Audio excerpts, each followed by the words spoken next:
మీ business ను develop చేసుకోవాలి అనుకుంటున్నారా? మీ పరపతిని పెంచుకోవాలి అనుకుంటున్నారా? అయితే ఓకే టీవీ ద్వారా ఎల్ బ్యాండ్, ఆస్ట్రన్ band ad, scrolling ad, ad with voice overs, logo bug, video ads ద్వారా మీ యాడ్స్ ను పబ్లిష్ చేసుకోండి. సంప్రదించవలసిన ఫోన్ నెంబర్ 8520917933. ఇవాళ మేము అడిగేది అధ్యక్ష, ఇవాళ మహిళలకు బస్సులు ఇచ్చారు, బ్రహ్మాండంగా ఉన్నది. కానీ అక్కడ మొత్తం కూడా ఇబ్బందులు పడుతున్నారు. బస్సుల సంఖ్య పెంచలేదు, బస్సుల ట్రిప్పులు పెంచలేదు. ఇవాళ వాటి ఇంకా చాలా చోట్ల కూడా ఇలా తగ్గిన సమస్య ఉన్నది. చాలా ఇబ్బందులు పడుతున్నారు. కావాలంటే వాళ్ళన్నిటి కూడా ఇంకా పెంచాల్సిన అవసరం ఉన్నది. దాన్ని పెంచడానికి ఏం చర్యలు తీసుకుంటున్నామో అది చూపించండి, చెప్పండి. అంతేకాదు ఆ మహాలక్ష్మి పథకంలో మిగతా వాటి కోసం కూడా ప్రజలు ఎదురు చూస్తున్నారు. మేము 100 రోజులు చెప్పారు కదా, మీరు ఎందుకు ఆగరని చెప్పేసి అంటున్నారు. మేము ఆగడానికి సిద్ధం. కానీ మీరేం చెప్పారు? 4వ తారీఖే ఇస్తామని చెప్పేసి ముఖ్యమంత్రి గారు చెప్పారు. అదే కాదు 9వ తారీఖు ఇస్తామని కూడా ముఖ్యమంత్రి చెప్పారు. మీరు చెప్పిన దాన్నే మేము అడుగుతున్నాం తప్ప మీరు 100 రోజులు అన్నారా మేము చెప్పేసి అడగట్లేదు. మీరు ఒక్కసారి మీరు వీడియోలు మాట్లాడిన వీడియోలన్నీ కూడా తీసుకొని చూడండి. మేము ఇవ్వాలి కాదు, మీరే డెడ్ లైన్ పెట్టారు. 3వ తారీఖు కాగానే 4వ తారీఖు ఇస్తాం, 9వ తారీఖు ఇస్తాం. ఈ ప్రభుత్వం గత ప్రభుత్వం చేయలేదు అని చెప్పేసి మీరు చెప్పారు. కాబట్టి ఇవాళ చేయని వాటిని చేసినట్లు ప్రచారం చేసుకుంటే కరెక్ట్ కాదు అధ్యక్ష. ఇవాళ దీని ద్వారా 6.5 లక్షల మంది ఇవాళ డ్రైవర్లు, ఆటో డ్రైవర్లు మొత్తం కూడా రోడ్డు మీదకి వచ్చారు అధ్యక్ష. ఇవాళ వాళ్ళందరికీ కూడా 6.5 లక్షల మందిలో అనేక మంది, కొంతమందికి మాత్రమే సొంత వాహనాలు, సొంత ఆటోలు ఉన్నాయి. కొంతమంది రుణం తీసుకున్నారు. కొంతమంది ఇవాళ డైరెక్ట్గా వాళ్ళందరూ కూడా రోజుకి 300 రూపాయలు ఖర్చు పెట్టి వాళ్ళందరూ కూడా కిరాయి తీసుకుంటారు అధ్యక్ష. ఇవాళ నిన్నటి వరకు 21 మంది ఆటో డ్రైవర్లు ఆత్మహత్య చేసుకున్నారు.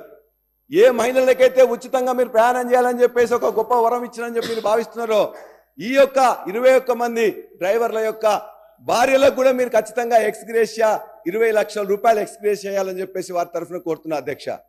అంతేకాదు మీరు కూడా ఇందులో ప్రకటించారు 6.5 లక్షల మంది ఇవాళ వాళ్ళందరికీ కూడా 70 నుండి 80% ఆదాయం తగ్గిపోయింది. 20-30% మాత్రమే ఆదాయం వస్తున్నది. ఇవాళ వాళ్ళ పొయ్యిలో పిల్లి లేవలేని పరిస్థితి ఉన్నది.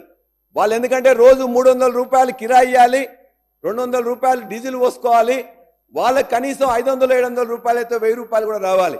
కానీ 500-600 రూపాయలే వస్తుంటే ఇవాళ ఈఎంఐలు కట్టలేక, ఇంట్లో భోజనం పెట్టలేక ఇవాళ 21 మంది చచ్చిపోయినరు. ఈ ఆత్మహత్యలు ఆగాలంటే వాళ్ళందరికీ ఖచ్చితంగా వాళ్ళ యొక్క ఏదైతే ఆటో రుణమాఫీ అనేది ఆటోలది ఉన్నదో ఖచ్చితంగా దయచేసి ఇంకా పల్లా రాజేశ్వర రెడ్డి గారు గౌరవ సభ్యులు అధికారంలో ఉన్నాము, మేము ఏం చెప్తే మీరు వినాలి అనేటువంటి సైకాలజీ ఫీలింగ్లో ఆ పక్షాన్ని ఉన్నటువంటి దయచేసి మనసు మార్చుకోండి, మైండ్ సెట్ మార్చుకోండి. మైండ్ సెట్ మార్చుకోవాల్సిన అవసరం ఉంది. అలా నిన్నటి దాకా 10 ఏళ్ళ అధికారంలో ఉన్న వీళ్ళు ఆర్టీసీకి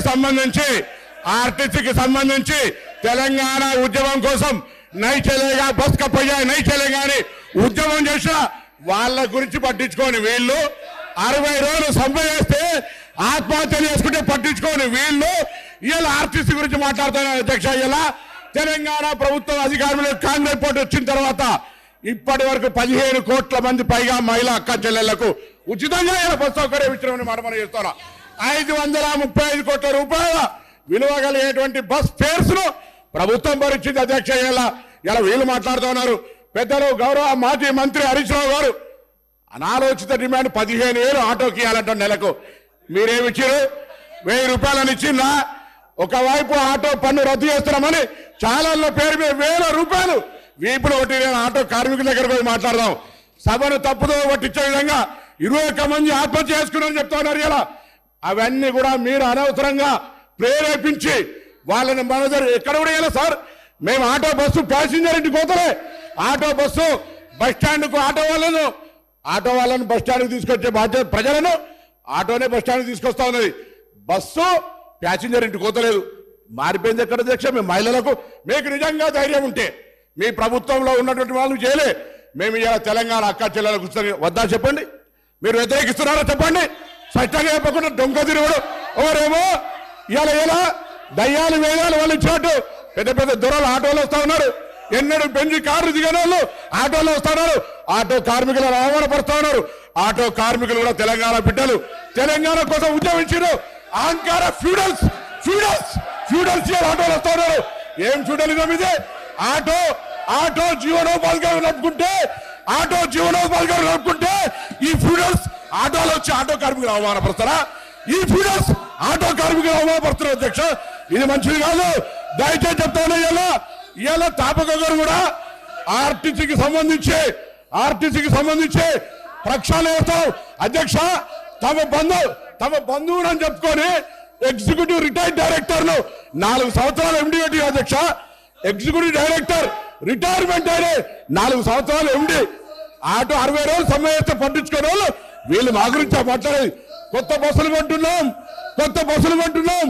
ఆటో కార్మికులు, రిక్షా వాళ్ళ ఇలా ఆర్టీసీ కార్మికుల సంక్షేమం మా బాధ్యత. ఆర్టీసీ కార్మికులకు 2013లో ఉన్న బాండ్స్ ఇలా మా ప్రభుత్వం ఆలోచన చేస్తుంది అధ్యక్ష. అందుకే దయచేసి సభను తప్పుదో పట్టించే విధంగా, ఆటో కార్మికులు రెచ్చగొట్టే విధంగా మాట్లాడే మాటలు ఆలోచన చేయడానికి గౌరవ సభ దృష్టి కోరుతా ఉన్నాను.